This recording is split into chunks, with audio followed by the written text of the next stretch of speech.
அஸ்ஸலாமு அலைக்கும் வரஹ்மத்துல்லாஹி வபரகாத்துஹு.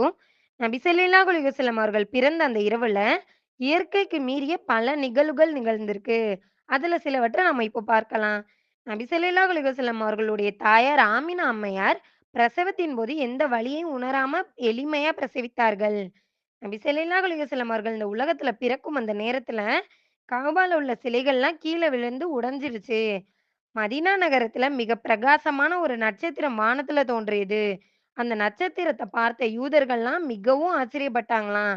இன்னும் மிகப்பெரிய ஒரு ஒளி வானத்துல ஏற்பட்டு, அதன் பிரகாசத்தால சிரியா நாட்டுல உள்ள கோட்டைகளும், அரண்மனைகளும் ஒளிர்ந்தன. பல ஆண்டுகளா எரிந்து கொண்டிருந்த நெருப்பு குண்டம் அணைந்தது. பாரசீக மன்னரின் அரண்மனையில் உள்ள நீதிமன்ற அறை குலுங்கி இடிந்து கீழ விழுந்தது. சுபஹானல்லாஹ். நபி ஸல்லல்லாஹு அலைஹி வஸல்லம் அவர்களுடைய வருகைய இந்த உலகமே வரவேற்றிருக்கு. அஸ்ஸலாமு அலைக்கும் வரஹ்மத்துல்லாஹி வபரகாத்துஹு.